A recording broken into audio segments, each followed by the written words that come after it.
What is going on, everybody? Welcome to episode 19 of The Dorks Next Door. I am your man, Andy York. Thank you guys so much for tuning in and listening to us, whether this is your first time or you've been with us since the beginning. We really appreciate you guys tuning in and listening to us each and every week. And if you are listening or joining us on our very first YouTube podcast that we are doing, the video version, you can see, hey, we're in a new place. We're in a new studio. It's very nice and lovely. Like you said, this is a very podcast-efficient table. It feels so official. Yeah. Not that your desk didn't feel official. It really, really did. But I mean, like, this table is like a podcasting table. It is. I feel like I came here to, like, podcast. To podcast, yes, for sure. So if you have no idea what we're talking about, hey, go to our YouTube channel. youtube.com/thedorksnextdoor, and you can watch the video version of this week's podcast. And hopefully from this week on, you'll be able to watch our podcast every single week that we are on here. That beautiful voice that you heard earlier, I forgot to introduce you, is my wonderful co-host, the one and only Mr. Jason Lee. Jason, how are you doing? Pretty good. Pretty good. I've got my drink of choice today. Yeah. I always got to go through it. My drink of choice is the apple Snapple. The apple Snapple. Very good. That rhymes. Very, very good. It's like they did that on purpose. The mango is my favorite. Mango is like my favorite, like, fruit flavor. Really? But the apple one is really good. That makes sense. My poison of choice is the orange Gatorade Zero, so it has no calories in it. Very cool. So, or I'm sorry, it has 5 calories in it. Oh. But it has no sugars. So there's that. On that So we're going to start off this podcast by going through the nutrition facts. We figured that would be a lot of fun. That would be more fun than anything else that we could talk about. Anything else. Because there's nothing that happened this week. We didn't get a all. trailer or some earth-shattering news about Thor: Love and Thunder that blew everybody's mind. So some galaxy-shattering news. Some galaxy-shattering. If only we had some Guardians. Anyways, right. So we are going to jump into all of that. Plus, this episode is all about the most influential superhero or comic book films of all time. We have a couple from Twitter that we're going to talk about as well. Some suggestions that people sent me. We're going to go through our list as well. We're going to do this with both movies and with live-action TV shows. We decided not to include the cartoons because then this would be like a 4-hour podcast. And we've done that before, and we don't want to do that again. So, only on very special occasions. Yeah, only on, like, Christmas and, like, Avengers Endgame. Yeah. That's basically it. We didn't even do that for Rise of Skywalker, and I'm very glad we didn't do that for them. So, but we are going to dive into a lot of stuff today. We're going to talk about a lot of stuff today. But we always like to start off this podcast by talking about what we are into this week. And so, Jason, I'm going to make you go first. Once I to throw this out there, preface, I'm sorry for the nasally sound. I do not have the coronavirus, I don't think, but I'm not going to die, hopefully. So if I sound really nasally, I'm sorry. If I cough, I'm sorry, but that's just how life goes in Middle Tennessee when it's 70 degrees one day and then 30 degrees the next day, and a tornado nearly rips your house apart. So that's where we are. I woke up and I was really feeling the allergies this morning. Yeah, so it's rough. I think it's rough. But what are you into this week? So I just literally got it today. But we were at GameStop. We were walking around GameStop. And they always have cheap Xbox 360 games there. And I still play my 360 like all the time. So I got Soul Calibur 4 for $8. A whole lot of fun. I suck so bad at this game. Like, in every fighting game that's not Smash, I'm just like terrible. Right. And I want to get better. You know, I want to understand more of the like complex button inputs and different things like that, the more complex systems. Right. I'm just so much better in games where it's more like movement based, and Smash is obviously, you know, way simpler and way more movement based. And like with Soul Calibur, I don't know, there's just like so much that I really like respect about it and appreciate about it. And I mean, I love how important kind of this series is. And I was listening to some of the music on the way here, and it's like the music for this game is amazing. It's like unbelievable. And like the graphics, like for 2008 for a 360 game, absolutely killer. Like, it looks so good. Yeah. But just like, I am so terrible. So it's kind of like a distant appreciation, but I do want to get better. Right. You know, I want to get more into that type of game. Yeah. For sure. Yeah. Well, what I'm into this week is I have very slowly but surely gone through and watched the MCU in chronological order. The last time I think I talked about this, I was just past Age of Ultron, I believe. Which, by the way, I know that movie gets a lot of flack for not being that great. It's not that bad. It's not good, but it's not that bad. No. Like there's a lot worse out there. And plus, I'd say it's good. Yeah. For the most part, it's not great. It's not great, but it's good. And I think Ultron gets a lot of flack for no reason. He's a lot like Tony. Yeah. He's a lot like Tony in a lot of ways, but then there's also some like really beautiful set pieces of like when he's talking about how when man needs a change, God throws a stone and God's winding up. I really like that line. And then the conversation between him and Vision right before Vision kills him is nice. Yeah, which is really cool. But I just finished Ant-Man and Captain America: Civil War. Civil War is my favorite MCU movie, so I absolutely love that film. It's a great time. It's a beautiful story, and it's just a lot of fun to see where, especially now knowing where we ended up in Endgame. Going back and watching it is really, really cool. Right. But the main thing I wanted to talk about was Ant-Man, because after I watched Ant-Man, it made me hate Ant-Man and the Wasp even more. Because, like, Scott is so smart in that movie. Yeah. Like, Scott is brilliant in Ant-Man to where, like, he can break into a safe that was built. I think the metal was the same metal that was built in the Titanic. Yes, because he talked about the freezing it and, like, how that's why when it hit the iceberg, that's why it, like, melted or, like, got destroyed so quickly. Yeah. And so, like, he's super smart. And he's funny. And competent. And he's the one that's advancing the plot. Yeah. It's not just kind of like dumb things that are happening to him. Right. To where that's like what's moving his character along. No, it's him, making decisions, being competent, owning up to this role of Ant-Man. It's like, but still, I mean, it's an important thing. It's an important technology. Yeah. His role in the world, obviously, when we get to Endgame, is just like critical, completely critical. Yeah. And he really earns that role in Ant-Man. And then in Ant-Man and the Wasp, it's just like, here's another dumb thing that happens to Scott, and he just kind of bumbles his way through the entire plot. Yeah. It's just, it's very, very, very frustrating. And I have to say, I forget his name. I forget the actor's name, but who plays Yellow Jacket. Because he's in House of Cards. He's in a couple of other things as well. I'm going to look it up real quick. Corey Stoll. Yes, Corey Stoll. Yeah. He's not the most memorable villain, but he's not a terrible villain either. And like he does a good job at what he's supposed to do. I'll say that. He does a great job of like advancing the storyline, and you could tell that he does a really good job of like mentally starting to lose it as the movie goes on more and more and more, which is nice. Plus, I remember seeing this in theaters and freaking out when I saw T.I. because I didn't know he was in the movie, and I was like, "Why is T.I. in this? This is kind of cool, actually." So, but yeah, it was. I really enjoy Ant-Man. I think it's probably one of the most underrated MCU films. Definitely, it's a lot of fun. And then Captain America: Civil War is it's beautiful. It's a great time. Yeah. Up next, I believe for me, is Spider-Man: Homecoming. Doctor Strange. Is Doctor Strange before Homecoming? Sorry, because you. I'm doing chronological. Yeah. I think it goes Homecoming and then Doctor Strange. I think I'll look real quick as I'm talking.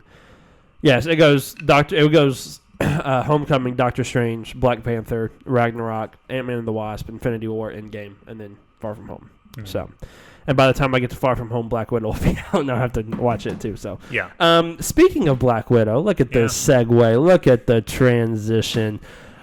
We got a new Black Widow trailer, and it is it's different than the first two. Yeah, and it's very, very lovely. It's very nice. I really like it. As you can see, I think you can see on the screen. Your computer's blocking it a little bit. Oh. We'll do it like that. As you can see, we're going to play this kind of on a loop and in the background as we're talking. But it is a lot of fun. It is a really good trailer. What did you think of the trailer? I loved it. I mean, I've just been kind of... I haven't been thinking about this movie all that much for quite a while. So the fact that it's kind of, we're a little over a month away, the more that it's sneaking up on me, kind of, I think, is the better. Yeah. I'm really hoping it turns out well. I think at the very least it'll be a pretty solid origin story. We can expect that from them at this point, for sure. So, and it's nice that the origin story is coming halfway through her MCU career. Like it's kind of like at the end. Well, at the end, but like the time period that it's being shot into isn't like the beginning of her run. It's like her in the middle after Civil War. Yeah, origin story is kind of a weird term. It gives you her backstory, kind of, not necessarily in an origin type of way. What I really, really love about this trailer is that we get a lot of shots of Taskmaster, and he looks freaking amazing. The more we see of him, just like the better he gets. Because I remember the first trailer, I wasn't a huge fan of the way he looked. Mm-hmm. But then, like, just that shot that we see, plus all of like him fighting, it's amazing to see, like, he looks really freaking cool now. One thing I really like, and I think it goes back to who his character is. If you don't know a lot about Taskmaster, and maybe I'm right on this, maybe I'm wrong, you can let me know. Because I remember he's in the Spider-Man PlayStation 4 game. Okay. Yes. And, like, his whole thing is, like, he can, like, mimic or, like, learn your fighting style. Yep. And then can, like, you can't really beat him from that point on because he knows how you fight. Exactly. So, like, I run back a little bit. Oh, wrong button. I run back a little bit to where it's like him fighting. Let me see here. We'll go back to. I think it's right after this, maybe. Yep. So it's him fighting Red Guardian, and like, so you see the Black Panther claws, which is very nice fighting style. He's fighting, I think, here like Black Widow. In a way, but then when he lands like Spider-Man, and it's just freaking amazing to see that. Yeah. Plus, you see earlier in the shot, he's actually watching Iron Man 2. One of my favorite scenes in Iron Man 2, where she literally just goes through and wrecks everybody and hammers industry. She just murders everybody, basically. But yeah, so like he's like mimicking and learning fighting style. As you see later on in the trailer, he obviously has a bow and arrow like Hawkeye.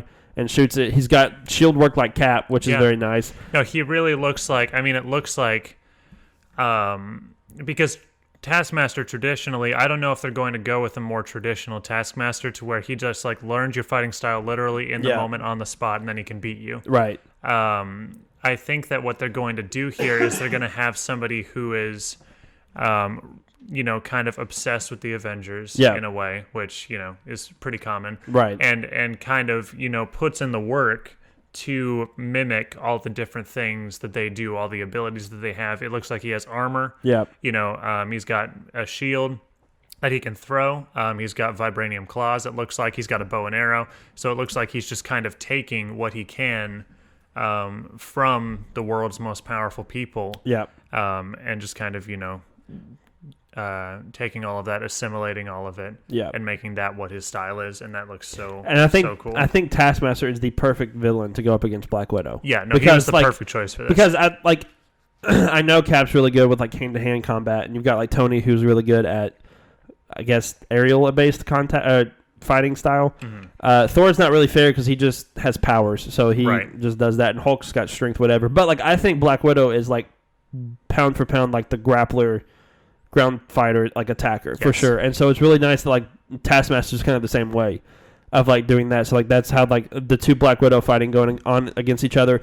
One thing I will say I'm a little nervous about, because we've seen this once before, and we thought we were going to see it twice in in Civil War, but we didn't, thank goodness, is Black Widow is going up against like 6 other Black Widows, I think, in this movie as well. Yeah. So hopefully that makes sense and is not like where it was in Captain America. It was like, oh, Red Skull, Super Soldier. Oh, Winter Soldier, Super Soldier. Hopefully this isn't that type of scenario. I don't think it will, though, especially since it's her first film by herself. I don't think it will be like that. Right. And they said that he's in charge. We say he. It could be a girl. But Taskmaster is in charge of the Red Room now. Yeah. They say that in the trailer, which is really, really nice and really cool. Yeah, so those are all the Black Widows that she will have to face and probably beat the crap out of at some point. It's all really interesting. It is very interesting. There's one other part that I am going to get to as we are watching this trailer go through. Let me get to it. That's really cool. That they're breaking into, I guess, her sister's house, or the family house or whatever. Let's see here. Red Guardian. I know you're very excited to see him. Oh, yeah. Let's see here. I'm really excited to see the weapons in this movie too, because I feel like they're going to have a crap ton of weapons. Yeah, just go beat the crap out of each other with. We get what I like is we also get like another like look into like their sister relationship in this movie through the trailer and this chase scene. That it looks like they're going to be really great. There's Taskmaster with the bow. There's her fighting. Basically, it looks like all the Black Widows. I have a feeling. Okay, so I have a feeling. Crap! I hit the wrong button again. Let me go back. I may have gone too far. Let me get to it. I have a feeling that this scene right there is going to be the scene where we see her take her sister's vest that we see in Infinity War. Because if I can stop it on time this time, they're very she's crying, very emotional looking scene. Mm-hmm. I could see that being where she takes her vest, and kind of going from there. What do you think happens to her? I think she's going to live. Do you think she's going to live? I think for sure she's going to live. I wouldn't be shocked if she ends up kind of becoming another Black Widow, kind of taking Natasha's spot. I also wouldn't be surprised if she ends up joining the Thunderbolts, too. Yeah. I could see it going either way, but I definitely think she lives. I could see one of those of, where we think she's probably going to die. Yeah. And then she gives her the vest. And then, or if Natasha thinks she's dead. Yeah, and she takes the vest, and then she's still alive, or somebody finds her and brings her back to life because it's a comic book movie. That can happen. That could happen with literally anything. Loki died 18 times and still came back. So and he died in Infinity War for good, and he's still around. So anything can happen. We get a very close up picture of de-aged Thunderbolt Ross, which is very nice. And they look like he's in a different location than he was in the first trailer. It looks like they're in a city now, going into a bank, it looks like, or something. I don't know why that. he looks younger in that shot than he did in Civil War. Yeah. I wonder, since he's de-aged by so much, I mean, it's got to be something that happened. Because Civil War came out, 5 years ago? 2015? Or 2016? 2016. So 4 years ago. So, he wouldn't look, in 4 years, you're not going to look that much older. No, I mean, no. They would have just gone with how he looks now. Yeah, but maybe a little de-aging. But maybe they de-aged him to where he's supposed to appear in the early 2000s in the timeline of this movie. Yeah. So I'm kind of curious about that because you don't have to de-age someone for 5 years. Yeah. Really. We just get more action shots. Big fan. I know you weren't really a big fan. A big fan of the white suit. I really like the white suit. Oh, nice. The Black Widow white suit. Yeah. It looks very nice. We also see a shot. I think it's coming up very soon, of Red Guardian using the shield. There it is. Yep. Chucking. I don't know who he threw it. Oh, he threw it at the guy that was outside the helicopter. Very nice. Very nice that he is getting that. Some rocket launchers. This is one thing we've talked about with Black Widow. Yeah. Is that we didn't want it to be a spectacle movie where it was these massive spectacle. I guess is the only way I could put it. We want it to be more of a grounded film. We like to use a comparison to Winter Soldier. Yeah, Winter Soldier had a lot of spectacle still in it because it's about two superpowered individuals fighting each other, that type of thing. But with Black Widow is a very grounded character. And I feel like Taskmaster is a very grounded character. You could make him very grounded. Somewhat, yeah. I mean, I really want them to approach more of the. I mean, I've said this exactly before, but I want them to approach more of the spy thriller element. Yeah.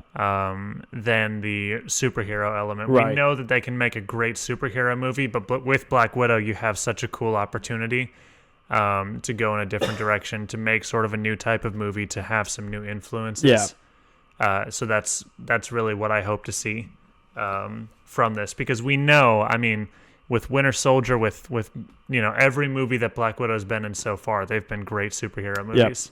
So and we already know, even in the big spectacle movies, they still found a way to ground her character, to make sense, because she's not doing because with Hawkeye is a very grounded character. Hawkeye is a very one-dimensional character at times. Mm-hmm.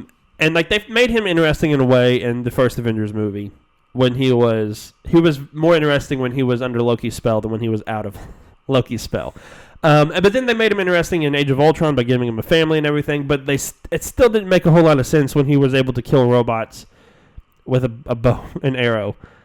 Made more sense than Natasha killing him with a tiny handgun. That's true.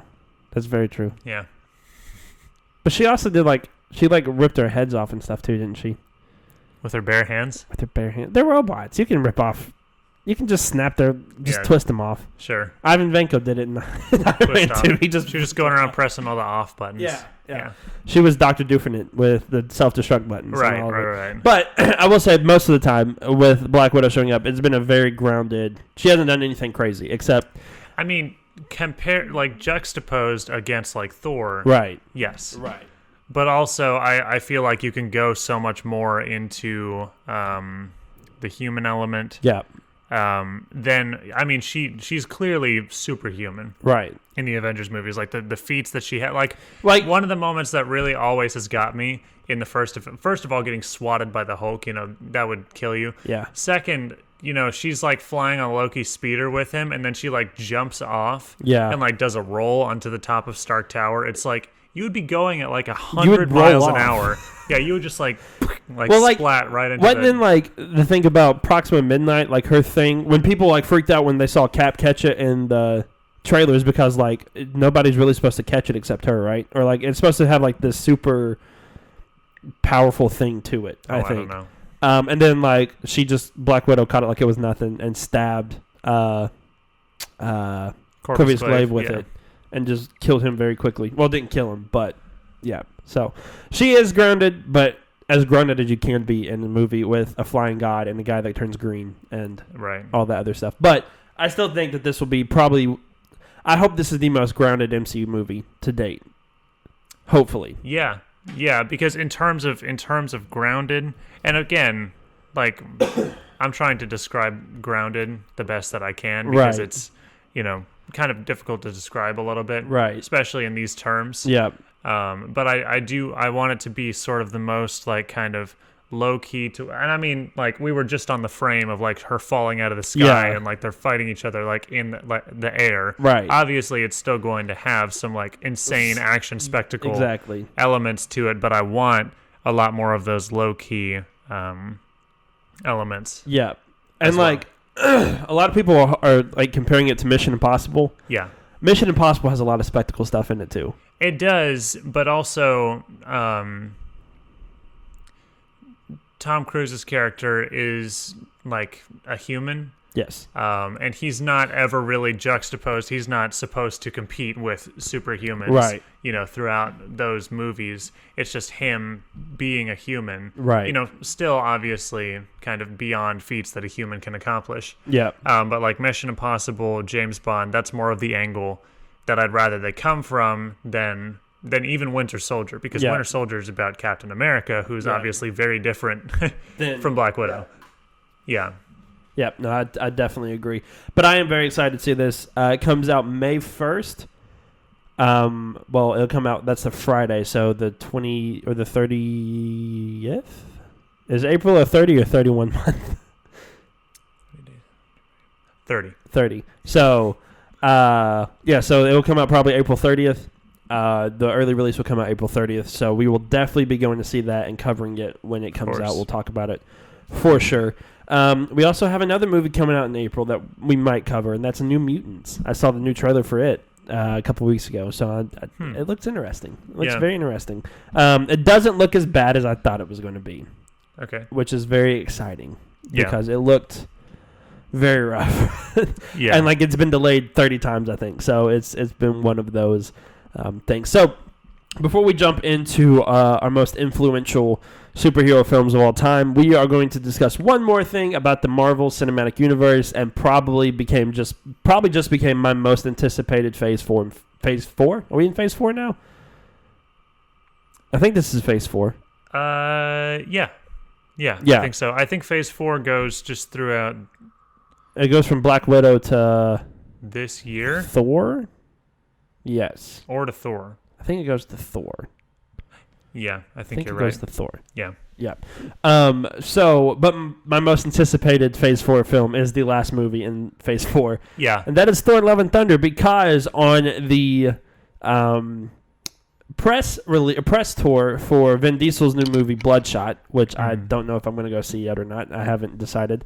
One of the guys that I like to follow on Twitter, and one of the guys that we trust the most when it comes to breaking news and things like that, that is one Mr. Brandon Davis, who also lives in Nashville, by the way. Yes. Which is very, very cool. From comicbook.com. Yes, comicbook.com, which is where I get most of my stuff. I believe it more when it's from him, but that type of thing. But I think they're probably one of the most trusted sources for the most part. I wouldn't know. But Brandon Davis was interviewing one Mr. Vin Diesel, and Vin Diesel basically I don't remember how it came up, but they were talking about Thor: Love and Thunder. Mm-hmm. And Vin Diesel said, director Taika Waititi had us all on, and we shot a couple of things. He was like, I don't know if I'm supposed to say that or not, but I just said it, so it's out there. So it looks like Guardians of the Galaxy are going to appear in Thor: Love and Thunder, and that'd be awesome. I am so freaking excited about that. Yeah. I don't know if we're going to get all of them. I think we might just get Rocket and Groot in the Guardians, or with the Guardians, because that's who Thor was with for the most part in Infinity War and Endgame, was Rocket and Groot. But then we would be deprived of Chris Pratt and Chris Hemsworth again on set, which those two are hilarious together. I don't know. I feel like it would be... it's sort of an expected thing. Everybody kind of walked out of Endgame. They were like, does that mean the Guardians are going to be in the next Thor movie? Well, or we the thought, other way around or something? Yeah, because we didn't know that Thor 4 was coming out yet. But Thor 4 is coming out before Guardians, so we were like, oh, well, maybe that's what's happening, and, sure enough. And I wonder what they're going to do with Gamora, because she is on the run. Not on the run, but she's away. They're probably going to save that till Guardians 3. I think they're going to say they've been searching for her, and they haven't found her. And it's just going to be... And I don't know if they're going to play a massive part in it. I think it could be one of those I think it could be one of those of when Chris Evans showed up in Thor: The Dark World, when nobody was really expecting it, when Loki was just kind of shifting or shape-shifting into different people, and he shape-shifted into Captain America, which was great. I think it'll be bigger than that. I don't think it'll be as big as Tony in... Black Widow and Iron Man 2. Yeah. To where they play a decent role. They're not one of the main characters of the movie, right? Sort of, but they still have a decent. They're not going to be like Tony was in. They're not going to be like Tony was in Homecoming. I don't think. No. But I think we'll probably see them in the beginning and probably the end of the film. Yeah. And then probably nothing else in the middle. But everything else about this movie is just so freaking exciting. Right. We found out for sure that Christian Bale is going to play the main villain in this film. Really? When Tessa Thompson she basically said in one of her interviews that, Christian Bale's playing the main villain in this movie, so that's very, very exciting. Yeah. I saw a lot of people saying that they're using another big-time actor for a one-off. He probably didn't want to show back up. This is probably just a one-and-done type of thing. No, he doesn't want to be a recurring character, for sure. And I think that's smart to do that because of the whole what happened with Hugo Weaving type of thing. Is that his name? Yep. Yeah. Because he wanted to play in a comic book movie. He played in a comic book movie, and he realized during the movie, this ain't for me. This is not for me. So they let him go out of that contract. You don't need a big star. That's kind of the best part about the MCU is they're not when we first started, Robert Downey Jr. was not the A-lister that he is now. And Chris Hemsworth wasn't. I think the only other movie, what's really funny is, have you ever seen the movie Cabin in the Woods? Have you ever heard about it? I've heard the name. It's a horror movie that has Chris Hemsworth in it. But they shot it in 2008, but it didn't come out until 2012. Mm-hmm. So they shot it before he was Thor, but it came out after he was Thor. And so, to see the difference between those two movies is really, really cool to see how much, Hemsworth is a A-lister now. Hemsworth is a big-time actor. Tom Holland was basically a nobody before Civil War, and now he's in, almost every movie that's coming out in the summer. Yeah. Chris Pratt is kind of the same way. Chris Pratt was famous for Parks and Rec, but then, Guardians, and now Jurassic World, and he was just in Onward with Tom Holland, so... I think it's totally fine that Christian Bale's just I want to do this once. Yeah, if I like it, I may come back. That type of thing. Some of the best performances they've ever had in these movies come from the big name actors: Kurt Russell, Michael Keaton, Cate Blanchett, that they get in for just one movie. It's really cool that Michael Keaton's coming back. He wants to come back, which is very, very, very cool. It is cool. And he's always been a hand in the pulse on comic book movies because he was in Batman. He played Batman for a while. He was in something else too, I think, wasn't he? Birdman. Birdman, that's right. Yeah. And then obviously Spider-Man: Homecoming and probably Spider-Man 3, which we just heard the working title for it, and I do not remember what it was. Oh yeah. But it's not sticking with the same theme that the other two stuck with, which makes me very sad. Right. Of Homecoming and Far From Home and a lot of the times the working title isn't the final title. Right. Well, wasn't the working title for Avengers Endgame Avengers Assemble? Annihilation? Annihilation. That's what the working one was, wasn't it? Either that or that's just the fake one that they passed around and probably got everyone confused with. Let's see if I can find it real quick. But yeah, I'm very, very excited to see Thor: Love and Thunder. Yeah. I think it's going to be a lot of fun. I fully expect it to be, because Taika Waititi is just amazing. I haven't got to see Jack Rabbit yet, or is that what it's called? Jojo Rabbit. Jojo Rabbit. I haven't got to see that yet, and I heard it was fantastic.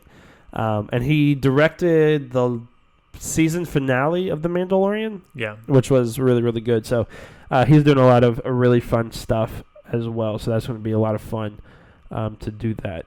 I can't find it. Oh, well. But, so yeah. But we are very excited for Phase 4.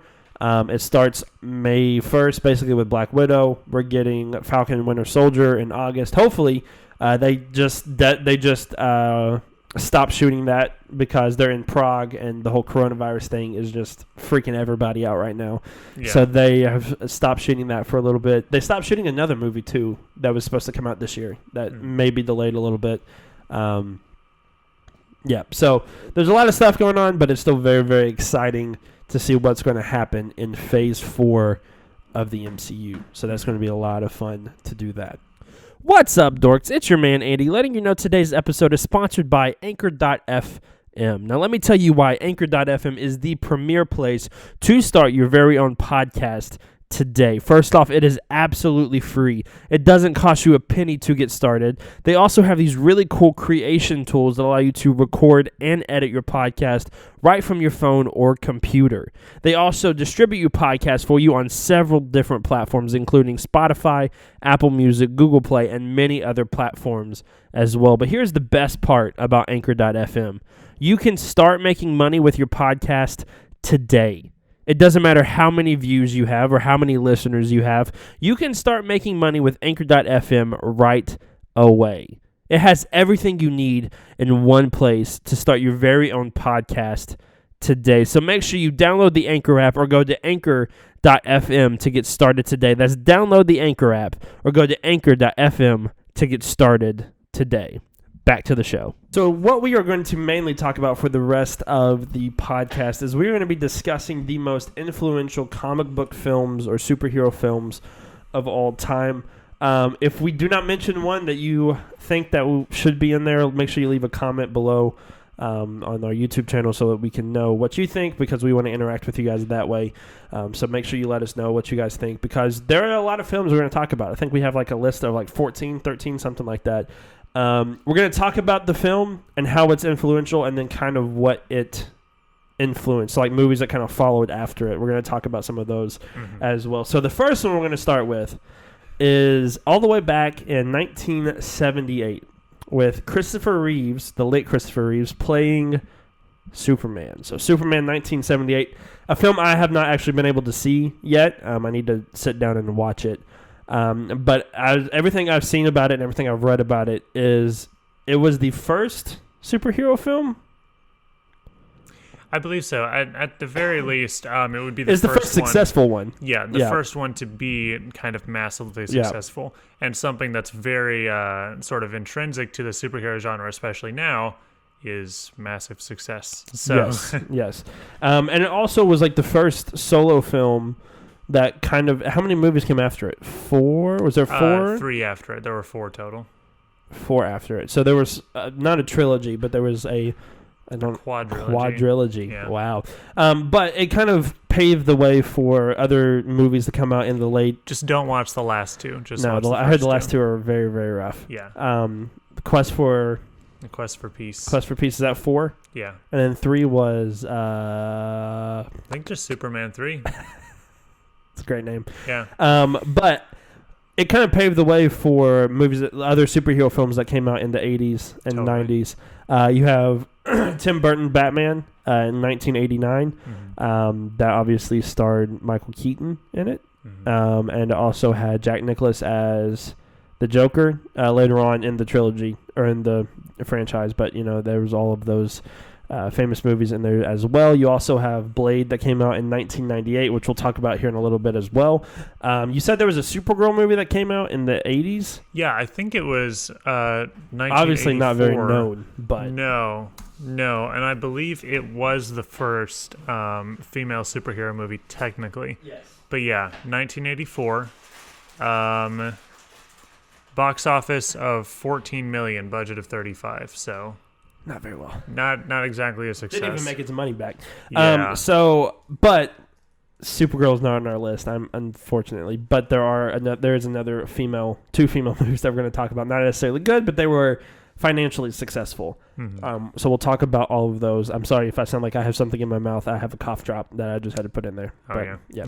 But Christopher Reeves obviously is I think he was known from this role. Yeah. I believe, I may be wrong about this, I believe he shows up later on in Smallville. I think you're right, actually. Let's see. I thought I saw that somewhere. Or remember that being a big deal. Yeah.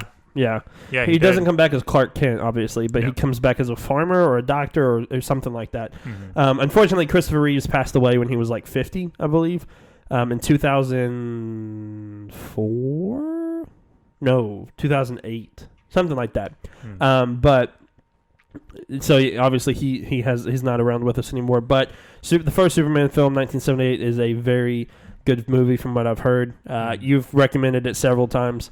We need to do a rewatch of it and then just discuss it and talk about it. That'd be a lot of fun. It's not just. I mean, obviously it kickstarted a very big genre, right?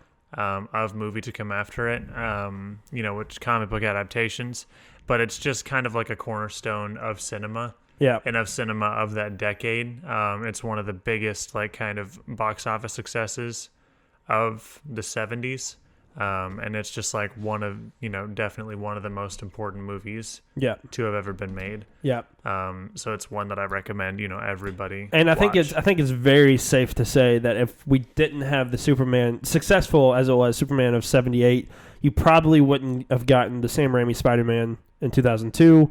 Or Iron Man. Adaptions. You wouldn't have gotten the MCU as a whole. Probably. You may have, but it wouldn't have been... It wouldn't have been as it was or as it is today, right? Because there was a lot of ifs. Nobody really knows. It doesn't really happen now, especially in Marvel. It happens a little bit in DC, but like back when, like in the 2000s and the 90s, when you made a superhero film, there was a consensus, and it was kind of like horror films of like, this movie's probably not going to be very good. Like, people are going to go watch it, but it's probably not going to be a good movie. Mm-hmm. But this was like the first one. This was like the first one that was extremely good. Mm-hmm.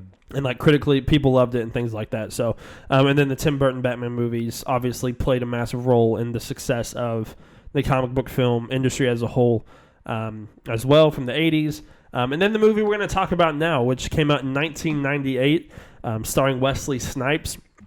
And that is Blade. Mm-hmm. The reason why we have Blade on our list is, one, it was a different superhero take. So it wasn't your normal Superman or Batman. Right. This is and it's a more obscure character, too. Yes, it is. Especially back then. And it's the second Marvel movie after Howard the Duck. Yeah. Which Howard the Duck came out in the 80s? I want to say so. Let me see. But the main reason, as he looks it up, the main reason why we have it on there is the first... live-action superhero film with an African-American lead, which obviously paved the way for Black Panther that came out in 2016. 2018? The Black Panther came out in 2018. Mm-hmm. We're getting another Blade movie, not this year or next year, but in 2022, I believe, with, what's his name? Mahershala Ali. Mahershala Ali is going to be in it playing Blade. And also Black Adam that's coming out this year?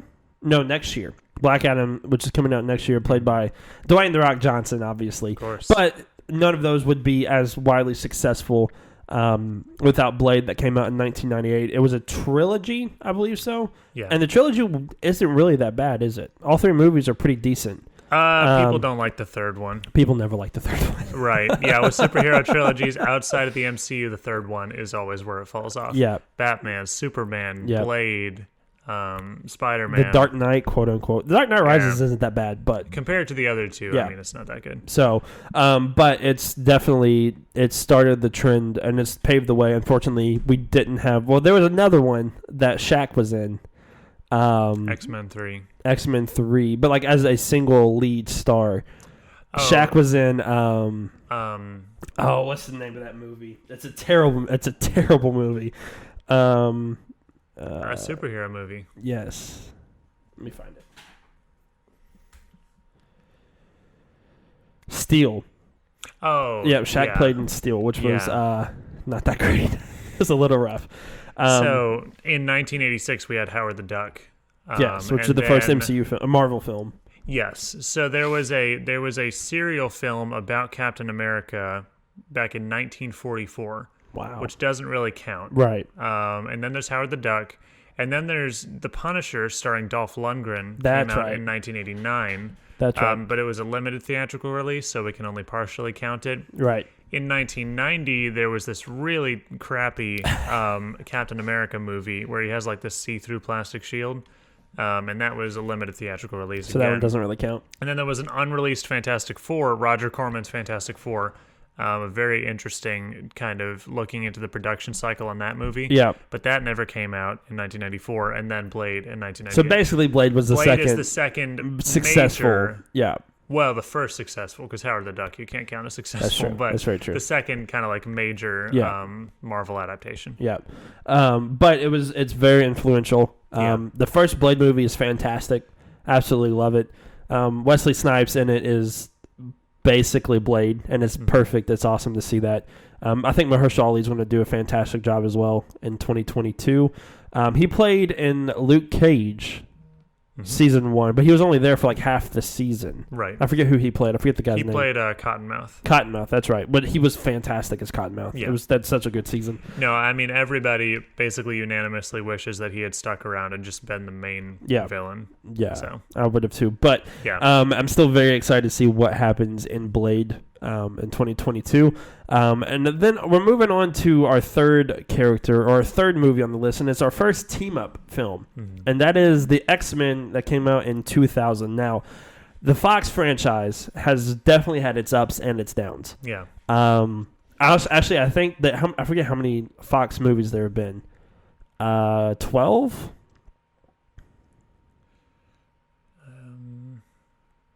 12 sounds about right. I think 12. And I think when we talked about it, 6 were like good and 6 were crap. I want to say 13, but there may be 13. 12 or 13. But like X-Men was the first team-up film. Yeah. And it was very successful. And it's the first X-Men movie is really good. Yeah. More successful than Blade, and definitely more than Howard the Duck. Yes, definitely. And I think it is the first team-up movie. I don't think DC did Justice League or anything like that. I don't think so. No. But it's still very exciting because the cast was really cool. Yeah. I don't think Hugh Jackman was big at this point. So him playing Hugh Jackman, him playing Wolverine, basically Hugh Jackman. Him playing Wolverine was a big get. Patrick Stewart playing Professor X. Not Michael Fassbender. Ian McKellen is playing Magneto. I forget the actual guy's his real name. I'm trying to think who else was in it. James crap. He's in the Sonic movie. James Mater? James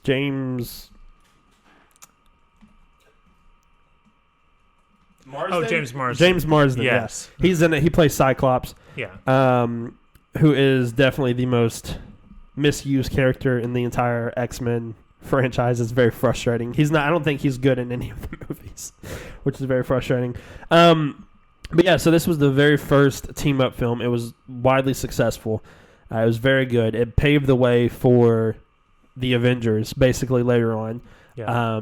For Justice League, even though Justice League is not that great, it still paved the way for that movie to come out. I think Justice League wasn't technically a fail at the box office, was it? Technically, no.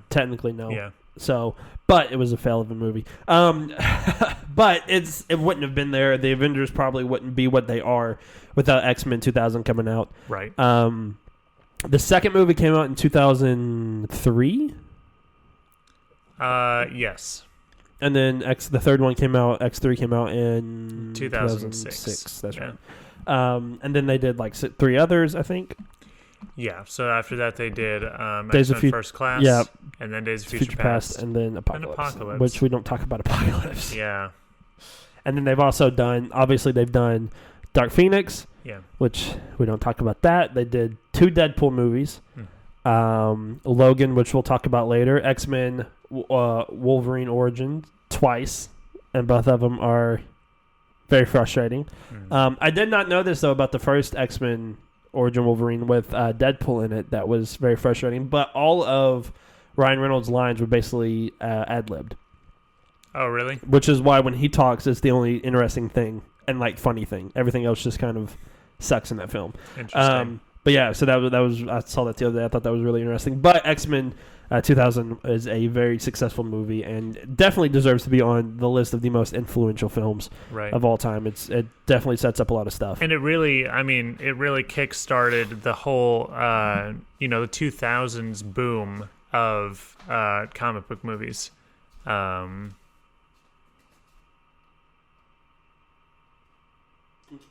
Oh, okay. Yeah, so after that, you've got Spider-Man, you've got Daredevil, you've got the Hulk, you've got Punisher, Fantastic Four, you've got Ghost Rider. All of these different things started coming out all through the 2000s. All of these Marvel Comics adaptions. Yeah.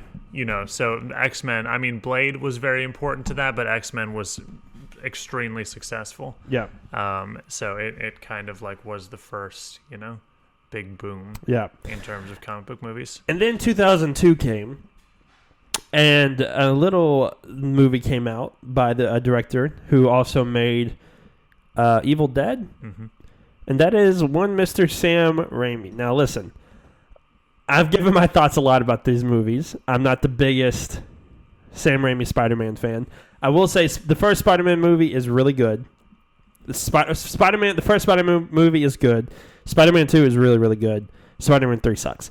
But I will say this movie was massively successful. Yes. Massively successful. Yeah.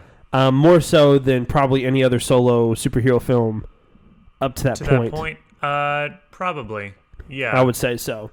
Yeah. I'll do some research. And not necessarily like financial-wise, but like fans loved it. People loved it. Impact? Yeah. I think so. It had a massive impact on the comic book genre because it was all the other superhero films up to that point, and I can't really talk about like Superman 78 because I haven't seen it, but like most of the comic book films up to that point were super campy. Were they not? In a way? Yes. And Spider-Man was campy too, but it embraced sort of a different type of camp. It didn't take itself necessarily as seriously as the other ones did. Right, and Spider-Man was also the first Marvel Comics adaptation to follow really closely to the comics because X-Men kind of introduced its own sort of flair to it. And it kind of, it's a good movie. It kind of dulled some of the more interesting aspects of the X-Men and made it a little bit more like, 2000 style. Yeah. And with Blade, it's mostly pretty true to the comics, but they also introduced some of their own elements. But Spider-Man was just going for, a very straightforward comics adaptation, right? With really interesting themes as well, and just making a really dynamic and fun movie, right? So it's really important in that way, definitely as well. But it was like it's still people still talk about it to this day. People are still divided about who the best Spider-Man is. I think that's just going to be around for a long time. I think when it comes to Tobey Maguire is a really good Peter Parker. Spider-Man, he's kind of iffy. It kind of depends. Whereas Andrew Garfield was not a good Peter Parker at all, but was a really good Spider-Man. And then you have Tom Holland, who I think kind of nails both aspects of the character pretty well. Yeah. But I think all three of them bring something different to the table, and all three of them do a fantastic job with what they were given. Especially, I feel really bad for Andrew Garfield because I feel like he had a lot of really good ideas for the Amazing Spider-Man and then the is it Fox? Sony at the time was like, no, we don't want to do that. We just want to make money. He's even said that. It was like corporate America at its best, and it just sucked the life out of me, and it was just awful. Yeah. So I feel really, really bad for him. But Spider-Man that came out in 2002 was very successful. You also had far and away was the most successful to that point. Box office-wise? Yeah. How much did it make? $871 million. Which was really good for then. Yes. For then. Yes. It sounds low now, but it's still pretty good. That's... Homecoming made around that much. Yeah. So. Yeah. We're just used to a lot of MCU films hitting $1 billion at this point, which is kind of whatever. But it's still very exciting. I was going to say, so you had Tobey Maguire playing Peter Parker in this one. You had William Dafoe as Green Goblin. Yeah. Yes. Harry Osborn, or Norman Osborn. Harry Osborn was played by James Franco before he was James Franco that we know, and if you love him now. I love James Franco at times. But it's still very successful. This movie was a lot of fun. Very influential for what it set up. I don't think we would get the MCU really without this movie. No. Because it showed that if you kind of go from this, it'll be very successful. If you kind of follow. Yes. And I think... Was this the first one that Kevin Feige was a producer on? Or was he a producer in the first X-Men movie, too? Oh, I feel like he actually might go back to Blade. Really? Yes, that might be wrong. But yeah. But he was a producer on all three of them, or just the first two, or... Oh, I'm not sure. Shoot, what was I just about to say? Oh, yeah. So it's really interesting with Sam Raimi coming back around to direct Doctor Strange in the Multiverse of Madness, because it's really something that's coming full circle with him having directed such an influential movie, 3 very influential movies about Spider-Man, a Marvel Comics adaptation, and then for the MCU to take Marvel Comics adaptations and just like take it and run with it, in kind of a different direction. But then him coming back around to that franchise like 11, 12 years right.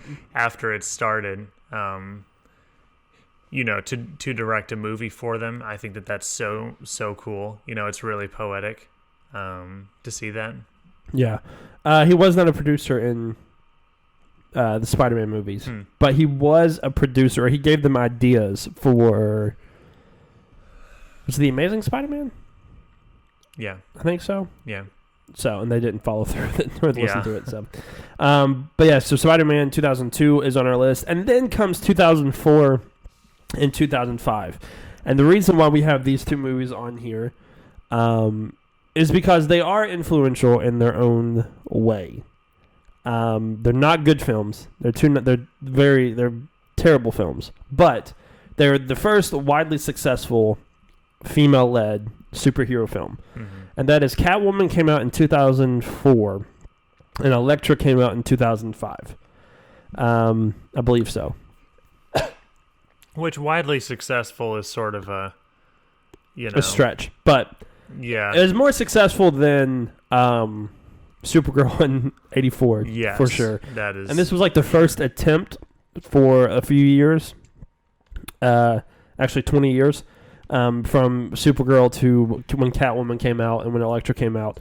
So both films were not that great, I think. Yeah, so Catwoman made 82 million and Elektra made 57.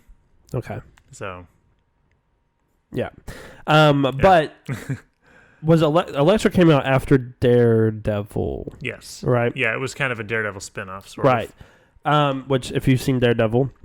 It's not that good of a movie either, so I don't know why they thought this one would be good too. But yeah, both of them were not very good movies, but it did introduce the idea and it did start kind of the notion of an all-female-led superhero team or superhero film, which later would come down the line with Wonder Woman came out in 2017,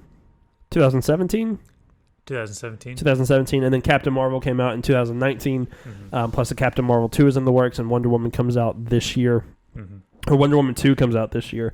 So both of those movies, they probably would still be here without Catwoman and Elektra, but those two movies were still kind of influential for starting the idea that you could do some of these female-led movies in the superhero genre. And you don't have to, because the Catwoman movie had, what's her name? Halle Berry. Halle Berry in it, which was... Basically, what I'm trying to say is that those two movies went too far on trying to fall heavy on the sex appeal. Yeah. Whereas Wonder Woman and Captain Marvel did not do that at all. Yes. Which is good. Very good. Yeah. Go ahead. What were you going to say? No, that was it. Oh, pretty much. Okay. But there's still two influential movies kind of starting the trend kind of down the line for that as well. Yeah. And then we come to 2005. Not only does Elektra come out that year, which was a terrible movie, but the beginning of the Dark Knight trilogy comes out in 2005. Yes. And that is the Christopher Nolan Batman Begins movie. Now, I think if this was a solo film, this movie would not be on this list. Right. But because of what happens after it and the trilogy that it kind of puts forth, it's 1,000% on this list. Yeah. The most important trilogy in comic book films. Yes. I don't feel like it's too far off to say I don't disagree with that at all. I think Spider-Man is really the only one that gives it a run for its money. Yeah. Just really uniquely directed, a really unique take on Batman. Yeah, this is probably the first extremely grounded superhero film. To where you could see this Batman existing in a way. Right. Kind of the first superhero film, yes, to where it's plausible, apart from all the technology and stuff, in terms of physical, his fighting. Yeah. You could, it's plausible to see him existing. And everything, it wouldn't make it's not realistic to say somebody would own all the technology stuff that he had, obviously. But at least not now. Right, but it's not made up technology. It's stuff that's actually exists in the world today that he used, and he's a super rich guy, so he could get access to that, whatever. Yeah. But it's still very interesting. It's still super grounded. Christian Bale, probably my favorite Batman. My favorite. Depending on what happens with Robert Pattinson, that could change. Yeah, we got to see. But as of right now, Christian Bale is by far my favorite Batman. The first movie, we're going to talk about all three in the trilogy because the trilogy is just so iconic at this point. I think it's very safe to say it's super iconic and not just the superhero genre, but in movie history. Yeah, it's super iconic. No, I would say that The Dark Knight, in a lot of aspects, would at least make a top 5 most defining films of Gen Z, kind of our generation of people born 1995 or after. Just one of the movies that everybody has seen, that everybody loves, that everyone has sort of been impacted by, that we all talk about. The Dark Knight, I think, is definitely top 5. And we talked about how The Dark Knight Rises is not as well received as the first two. Yeah. But it's in terms of the ending of a trilogy, it's not that bad. No, it's still pretty good. Terrible. But going through each movie, Batman Begins, you have Christian Bale as Batman. The two main villains in it is Scarecrow, who is played by Cillian Murphy. And then you have Ra's al Ghul, who is played by Liam Neeson, which was very cool to see him show up in this movie as well. You also have, this is the one with Katie Holmes as Rachel, which she's probably the weak point. Yeah, she's probably the weak point of the film. And then, but this was the first one that kind of left a tease at the end of the movie for the second one, when Batman's on top of GCPD with Commissioner Gordon, who is played by, what is his name? Gary Oldman. Thank you. But he's got a Joker card in his hand, and that was when everybody was like, "Oh, this is going to be great. We're getting another Joker," which leads us to probably, in my opinion, the greatest comic book movie of all time, greatest superhero film of all time. And it might not even be close. I think I think if I had to pick the top 3, 1 would be The Dark Knight, 2 would probably be Logan, and then to me 3 would be Civil War. Yeah, for me 3 would be Superman. 78? Yeah. Yeah. Which that makes sense. If I saw it, I probably would agree with that as well. It definitely would be in my top 5. But this is by far the greatest superhero film of all time, in my opinion, in our opinion. Mainly because of just the performance of Heath Ledger as the Joker. Yeah. And all the performances are so good. So good, except for who plays Rachel in this one? Oh, Maggie Gyllenhaal. Maggie Gyllenhaal is kind of the weak spot. But I think she's much better than Katie Holmes was. But that's just kind of my opinion. But I definitely agree. Everybody absolutely nails their role in this movie. Christian Bale ramps it up as Batman even more, which is amazing. Obviously, Heath Ledger as the Joker. A lot of people say that Jack Nicklaus was the best Joker probably up until this point. I think they're both two completely different takes on a character, and they both completely work for the films they were in. Yeah. But this was a grounded film, and this type of Joker was just perfect in it. It made complete sense of him being in it. Michael Caine, we forgot to mention him in The Batman Begins, the greatest Alfred of all time. I love Michael Caine so much. This is the one where he talks about the man that steals the rubies, and he's telling the whole story about them burning down the forest. And he was like, "How did you find the guy? We burnt the forest down." Like, that entire story was just entrancing. And there's my dog. Hi, Coco. Hello. Hi, Coco. Hello. Ignore my dog. But you also had Morgan Freeman in this movie as well. Right. As Lucius Fox, which was really great. Let's see here. You had Aaron Eckhart as Two-Face, who was fantastic in this movie as well. Coco, get hello. I'm trying to think who else was in this movie. We didn't know we'd have a guest today. I know, right? Guest speaker. I know. Yeah. He's the cutest guest we've ever had. Oh, yeah. But The Dark Knight is the most famous and probably the greatest comic book movie of all time. And then that leads into The Dark Knight Rises, which definitely dipped a little bit, was not as strong or as good as the other ones, but it was still really great. You had Tom Hardy playing Bane, which I thought his Bane was really good. Yeah. Definitely a different take. Yeah. Again. A more grounded take. Yes. Which is nice, and it fits for this film. And almost weirdly a more topical take, too. Yeah. Yeah. Yeah. You also had Joseph Gordon-Levitt as the random Robin. I mean, more topical than a luchador monster who takes drugs and gets strong. Yes, it's not that difficult. Oh, that was what year was that? That was the 90s, no, that's wasn't just it? Bane. That's just regular Bane. But they did a Bane adaptation in... in Batman and Robin. Batman and Robin. Yeah. That's right. Yep. Yeah. Great movie. Great movie. Is that the one with the Bat card?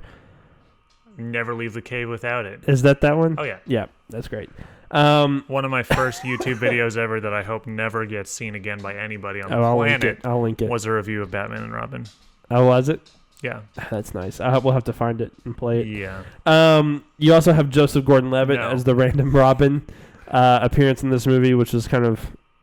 Good casting. Good casting, like just weird inclusion, but good casting. Yep. You also have Anne Hathaway as Catwoman. Probably the best Catwoman up to this point. Maybe, I don't know, the Tim Burton, who played Catwoman in Tim Burton? Michelle Pfeiffer. Michelle Pfeiffer I love did really, Michelle really good. Pfeiffer's Catwoman. Yeah. But I think Anne Hathaway worked for Catwoman in this movie. Bye, Coco. I shouldn't have said nothing.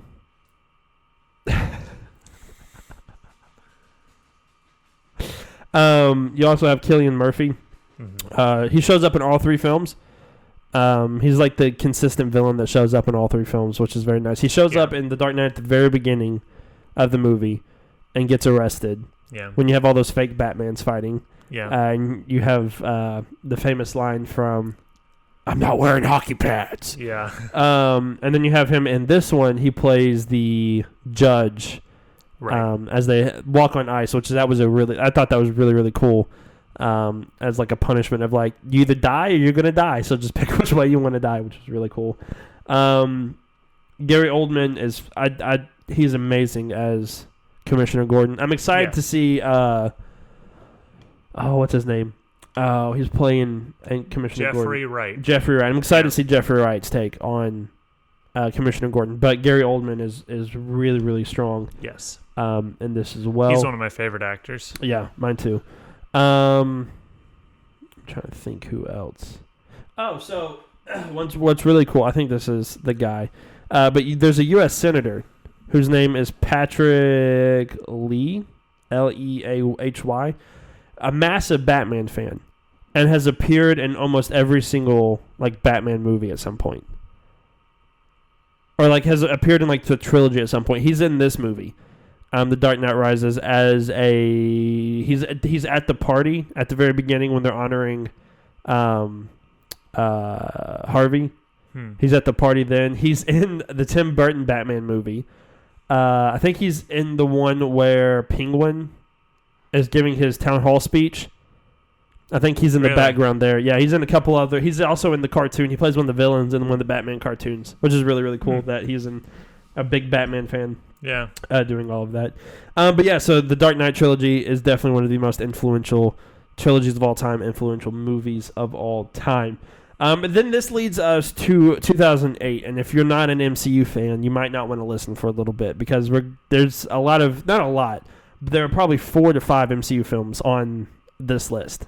And they're not even... There's nothing that has followed up behind it yet, but it's just kind of... You can tell that they're going to be influential. The first one, obviously, 2008, was Iron Man. Robert Downey Jr. playing Iron Man, directed by Jon Favreau, started the entire MCU. The best way to start off the entire MCU by far. Yeah. Such a great movie. And like I remember watching it a few years ago after it was randomly on. I was like, I doubt this movie holds up because it came out in 2008. And rewatching it again, it's like, no, this movie still is freaking fantastic. It's still amazing. And again, kind of continuing the trend of direct comic book adaptations. Yes. And doing them really well. And that's like exactly what the MCU has always excelled at, is direct comic book adaptations. And then, they start off with that and then take that in a different direction. You start off with a very plain Thor. A very plain Captain America. A very plain Captain America, but then you get that Captain America up to Civil War, and you get that Thor up to Ragnarok, and it's like, you've built up this character from where they're supposed to be all the way to where they are now. And I remember a lot of people thought that Iron Man was a weird one to start off with. Yes. And like nobody trusted Robert. It's weird to say this now. Nobody trusted Robert Downey Jr. as Tony Stark at the time. And to see where we are now, obviously with the character and Endgame, after Endgame and everything, but like to see where we got up to now, like each performance from Robert Downey Jr. has been better and better and better. Yeah. Like out of the trilogy, I think his first Iron Man movie is his best performance. Yeah.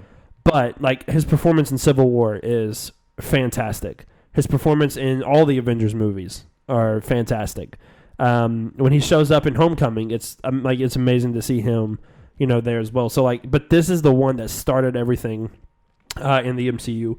And without this movie, we wouldn't get the next movie that's on our list. And without this movie, we wouldn't have gotten The Incredible Hulk, which I think came out the same year. Mm-hmm. But it wouldn't have been... I don't think it would have done as much. You've got The Incredible Hulk. I don't think we would get... We obviously wouldn't get the first Avenger Captain America movie. We wouldn't get the Thor movie. And we wouldn't get this movie, which is The Avengers, that came out in 2012. Mm-hmm. While the X-Men movie was extremely successful in 2000... This one was completely different because it wasn't a group. Like, the X-Men are a group together. Yeah. Like, they were all introduced in that movie. Right. This one was, we're going to introduce them separately and then bring them together for this film. Which is, not only which was not only introducing that to comic books, but this is where the MCU really started to shape just the entire box office. Yeah. And just... They're building their own cinematic model that everyone's following after. And that's really kind of unprecedented with comic book movies, is them shaping the rest of the box office, the rest of what's coming out in theaters. It's really, really interesting for sure. And the thing I love the most about it is it had no reason to work at all. Yeah. In a lot of ways. This was, I think we talked about how Iron Man was if Iron Man failed, the MCU wouldn't be the same. If the first Avengers movie didn't work and failed, nothing would have come after, and it would have been a mess after that. And all the Avengers movies after that, even Age of Ultron to an extent have been really good. Yeah. Like have been good movies. I think obviously Age of Ultron is probably the weakest of the four. Yeah. But I think like Infinity War is, which we'll talk about a little later. Infinity War is freaking amazing. Yes. Even like as a movie by itself, it's a really good movie. Mm-hmm. And then like Endgame is, I don't think Endgame is as good as Infinity War, but I still think Endgame is a really good movie for what it was. And that's why it's really influential. And we'll talk about that in a little bit as well. But before we get to those, in 2014, we had another little team-up movie, one that nobody thought was going to work at all. And that is the Guardians of the Galaxy. And these are your boys. I'm going to let you talk about them while I go see if the camera's still working. Okay. So with Guardians of the Galaxy, you've got this team that basically nobody has heard of. And kind of with Howard the Duck and with Blade and with a lot of the adaptions that had come before, yes, they were kind of like more C-list characters. They were people that not as many people have heard of. But what Marvel was already doing by that point was like they already had the Avengers under their belt. They already had, the entire Iron Man trilogy. They had 2 Captain America movies. It's like they were obviously doing a particular thing, and then they're going to take C-list characters and bring them up to the forefront, which that's the first time that had ever really happened. And then you see kind of people trying to copy that afterward, copy that success with C-list characters. With like Suicide Squad and other movies like that, and it's like it's not exactly sort of the lightning in a bottle that Marvel captured with the Guardians of the Galaxy. Also, just the blend of sort of like a space adventure and humor and romance and like all of the things that went into Guardians, all the things that made it a great movie. Yeah. It really introduced a new dynamic of, C-list losers to the comic book landscape, especially to comic book movies that were super successful. Yeah. And obviously this is very, like we talked about this before, Suicide Squad definitely tried to copy and paste the Guardians. And it didn't work as well. And they're definitely trying to copy and paste now with getting the same director as the Guardians. But this, like, the Guardians of the Galaxy, I think gives... I don't think without the Guardians being successful, I don't think we would get the Shang-Chi movie we're getting ready to get. Right. Or the Eternals movie that we're getting ready to get. Right, or even Captain Marvel. Yeah. Or like some of these other, like Nova, or like all these other people that are in the works to at some point probably show up in the MCU. Yeah. We wouldn't get them without... the Guardians of the Galaxy being as successful as it was. And it was extremely successful. Both movies I love both movies. I think they're both great. I'm super excited for Guardians 3 to come out in probably 2023? Or is it 22? Yeah, probably 23. I would say 23. Because they haven't finished shooting Suicide Squad yet, have they? No. So it's going to be a little bit from that. We're almost to the end of our list here. So that was 2014. And then we don't get another super impactful... I think like Captain America Civil War in 2016 was really, really good. But it's not like super influential, I would say. Fantastic, pretty influential. Yeah, there's not a Fantastic Four in this film, on this list at all, because all 4 of them suck and none of them do anything good for anybody. So apparently Jessica Alba almost quit acting after Fantastic Four. Oh, no. Because they told her, the director, I forget who the director was, he told her, though, that she was an ugly crier and needed to cry like a normal person. Oh. Yeah, so he was a jerk. But it's still very, very, those movies are not great, so we're not going to be on the list. But the movie that is on our list that we're going to talk about that we've mentioned before is Logan, that came out in 2017. This is probably the closest to The Dark Knight as super impactful, really, really, really strong movie, superhero film. This is the first one, I think, that I can remember that it has like a super strong Western presence to it that is really, really good. Hugh Jackman, I think this is probably Hugh Jackman's best performance. Yeah. At this point. Patrick Stewart is amazing in this movie as well. But it's super impactful. It's the best way they could have ended the Wolverine character with the Fox franchise. To the point now where like I don't want to see Hugh Jackman as Wolverine in the MCU. Right. Because that was the perfect send-off for that character. Why do you think Logan is a super impactful or influential superhero film? I think I bring this up a lot. I think that just whenever a comic book movie introduces a genre or uses a genre to, as a part of that movie, it turns out really, really well. Yeah. And that's definitely the case with Logan using the Western genre.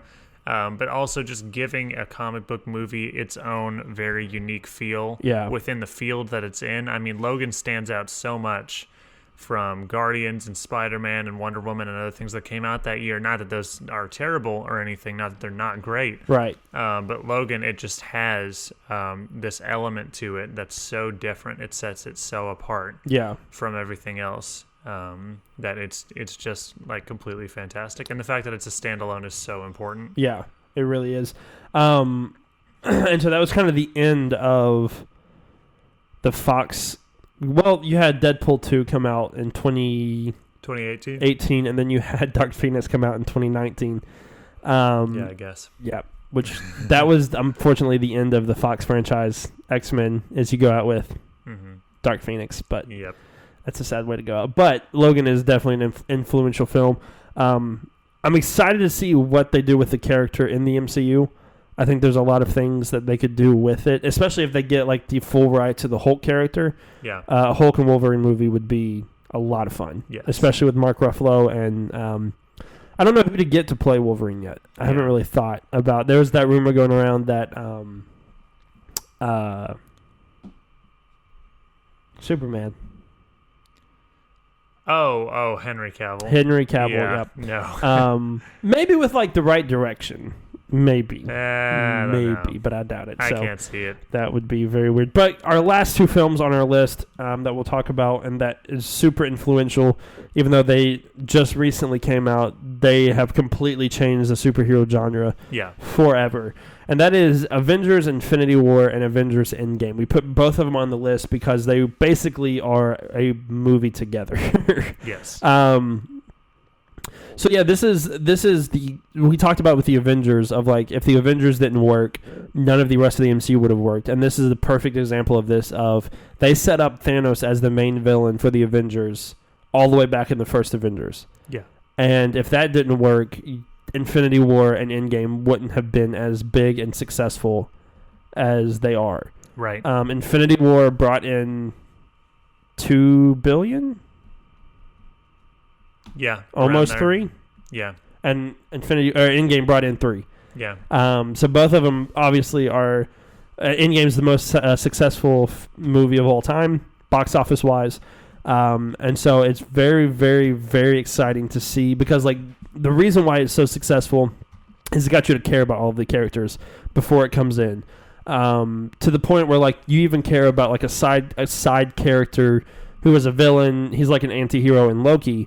To where, like, when you kill him off in the first 30 seconds of Infinity War, people were literally in tears in the audience watching that movie. Right. And then, like, you get to the end of the movie of Infinity War where Thanos snaps away half of the universe and, like, not even half of the Avengers. Most of the Avengers are gone at this point. Yeah. To, like, stun silence. And, like, you don't get people to react to movies like that without being super influential and taking the time to care for it. Well, and having so many people invested in that story, it just had such a dominating presence. It still does. Have such a dominating presence on all of pop culture. It does. It really does. To the point where, like, I think other companies and other movie universes are going to try to copy it for sure. Oh yeah. You kind of already saw it in Star Wars with The Rise of Skywalker. They tried to follow it with like the in-game hype around it, and like it did not work as well. Right. As a whole, I think like you'll probably see it with DC, and there's DC tried to dive right into that Justice business League model, and it didn't work. They didn't take. You have to take the time to. That's why everything has worked in the MCU is they've taken the time to develop everything and to develop all these characters. And while all the movies aren't fantastic, like the first Captain America movie and the first 2 Thor movies and Ant-Man and the Wasp, and even necessarily like Captain Marvel and some of the other movies that people aren't huge fans of. They still take the time to make you care enough about the character to where, like, Thor is one of the most loved characters. Like, Cap's one of the most loved characters. Captain Marvel, not really. a lot of people hate Captain Marvel, but that's not because of her. That's just because they're blind and they just want to hate something. So that's kind of what that is. But it's still super interesting to see the impact that both of these movies have had, to where like the next phase of the MCU is going to be very interesting to see how they pick things back up. Because the MCU hype had been so heavy for so long, since 2008 to 2000, for 10 years, 11 years, that it was so, like, the MCU hype was for so long. And then, like, it seems like this year it's just been kind of, like, super quiet. And, like, kind of like not like a low, like a bad low, but it's been like, we've been up here for so long, we're taking a break. Yes. For them to kind of come and do it again, hopefully.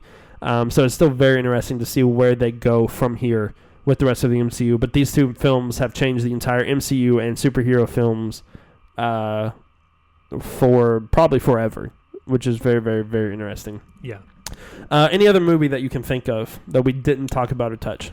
No. I mean, I think we hit really all of the biggest points. I think that there are a lot of superhero movies. I mean, obviously we love so many of them, but it's kind of finding a diamond in the rough. Yeah. When you get one that's extremely important, extremely influential, and not just for box office reasons too, because with the MCU, the reason, the biggest reason that they're so important is because of the impact that they have on cinema as a whole, because they're just so huge. Right.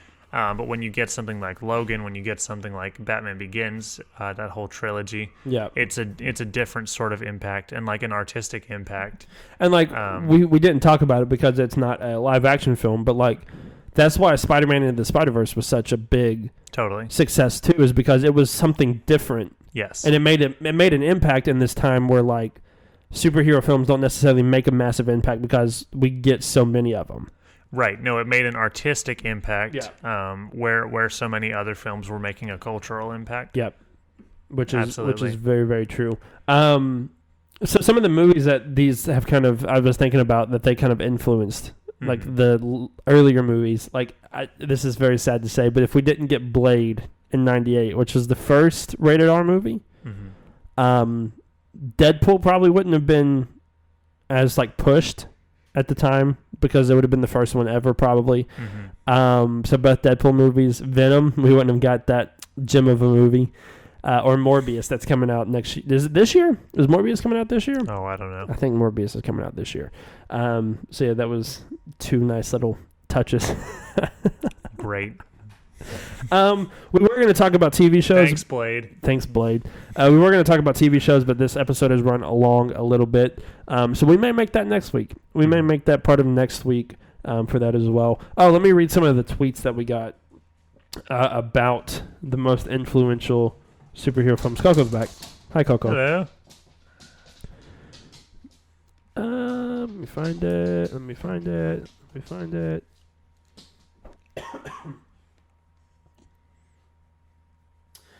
So our first one is from our good friend Gump. He said, you have the trinity of X-Men, Blade, and Spider-Man, even though Spider-Man had the biggest influence. Then you got Batman Begins telling the world these movies can be taken seriously. Then Avengers and the Shared Universe. He said ton of picks, but those are the big ones that stuck out to him, which I totally agree with. Yes. And then our friend over at Geekly Goods, I believe is his name. I'll link his name, and I'll link both of them in the description as well. Leo Ridley, I hope I said your name right. But he said, I would go with two, the original Spider-Man and The Dark Knight. So those are the two kind of consensus that, are big time influential films that we talked about. Yeah. For sure. But make sure you leave us in the comments below. We had to switch cameras because our other camera died in mid shoot, so that's the fun part of doing this stuff on the fly. You got to figure out how this works. So if you see me walk in front of the camera a few times, I'm sorry about that, but get over it. But we are so excited that you guys are joining us. We're excited for this being our first one ever, our first kind of like massive change to our podcast and to our set. And one thing that we didn't mention at the beginning, because I'm an idiot and I forgot to mention this, we have a merch store. Yeah. We have a merch store. If you go to teespring.com/thedorksnextdoor, you can find our merch store right there. We have t-shirts, we have sweatshirts, we have phone cases, We have mugs. We have pillows. We have beach towels. We have a sticker if you'd like a sticker. A sticker. There's a T-shirt with my lovely cartoon face on it that says "What's up, dorks?" Yeah, let me pull that up. That you can find there as well. Yeah, if you like, if we the biggest support that you guys can give us is by listening each and every week, and we really appreciate that. But if you would like to help support the channel a little bit more, as Coco has a heart attack over here freaking out. But if you would like to help support even more, you can do that by buying a T-shirt, buying a sweatshirt, buying a coffee mug, buying whatever. We couldn't really set the prices. They made us kind of set the prices to what they were. So sorry about that. But if that doesn't work for you as well, you can also go to anchor.fm/thedorksnextdoor or Dorks Next Door, and you can find our podcast there. You can also give us a sponsorship there, a one-time giving, if you would like to support us financially that way as well. Like I said, no pressure to do that at all. This is just one of those of, like I said, your support. The biggest support you can give us is by tuning in and listening each and every week, and you guys do that, and we really appreciate that. But if you would like to give extra, we're giving you the opportunity to give extra as well in order to do that. We want to grow our audience. We want to grow our fan base. We want to get to know you guys even better. We may be doing a Comic-Con in Nashville. We may be going to that in May, so yes. We'll let you guys know about that. If we go, we will definitely shoot and record stuff there, and we, depending on who's there. I looked at the cast. I looked at who's supposed to be there, and there's one person that was super big that I was extremely excited about going to see. Let me find it. 2020. I think it was Sean Gunn. Oh, really? I think it was Sean Gunn, who is James Gunn's brother, who also did the motion cap for Rocket in all the Avengers movies, and for plays Kraglin. And plays Kraglin. He was also in something else, and I don't remember what. Oh, it's some show. Yes. That one of my friends really likes. Yeah. So Sean Gunn will be there. Dante Basco, who played you remember the Disney show The American Dragon? Mm-hmm. That character. Okay. Yep, he'll be there. The guy that plays Bowser will be there. That's cool. That is cool. And not Jason Lee. Well, Jason Lee will be there, but Jay Lee will be there. That's cool. There are a lot of big time. Plus, they have others that are coming as well that they haven't announced yet. That is really exciting as well. So one of the Power Rangers. Yeah. So we are very excited. We'll probably be going to that. We're looking forward to that May 30th through the 31st. If you are in Nashville, we might do a little meet and greet there. We may even have a booth there or something like that with our faces on it. And we may do a podcast live or something there. That'd be a lot of fun. So we'll let you guys know about that. But yeah, do you have anything else that you would like to add on this rather long podcast? I do not. Well, but it's been fun. It's been so cool to have a new setup and to have a sponsor and to have a merch store. I love kind of like the things that are moving. It feels like we're a real podcast. Yeah. Finally, fake it till Mama, you make it. we made it. Yeah. No, it's very exciting times right now. I really should have been leaning over the whole time like this. This is so much more natural than me like I feel like my audio is going to be really quiet. You're probably going to have to turn up my audio, but I should have been doing this the whole time. No, you're good. I've learned now. Coco's trying to show you what you should have been doing. Exactly. Thank you. I'm a professional. He's a professional podcaster. Right. Subscribe to the Coco Cast. The Coco Cast is a great name. But yeah, that's going to do it for this week's episode. We appreciate you guys tuning in each and every week. Make sure you follow us on Twitter at Dorks Next Door. Take out the E from next. You can follow me on Twitter at I'm Andy York. I think you're still on your hiatus from Twitter. I am. For a little bit. Yeah. How's it been? Honestly, like seriously, great. Yeah. I've enjoyed a whole lot about it. I don't know. I'm gonna have to. And I know we're about to close up. I don't want to get super into it. I have to find a different way to sort of engage with Twitter, I think, than I did before.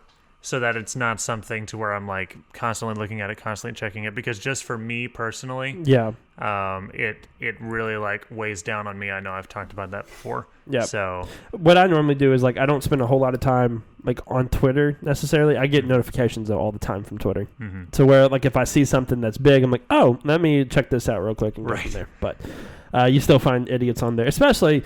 Listen. We're almost done with the podcast. We're not a political podcast at all, but we're coming up on an election this year. I don't care who you vote for. Just be nice to each other on Twitter and in person. That's too much to ask.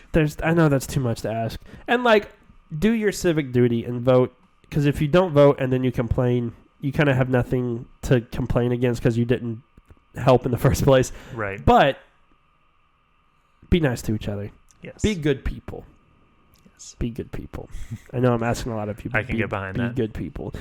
We appreciate you guys tuning in and listening to this episode this week. Like I said, make sure you subscribe to our YouTube channel, Dorks Next Door.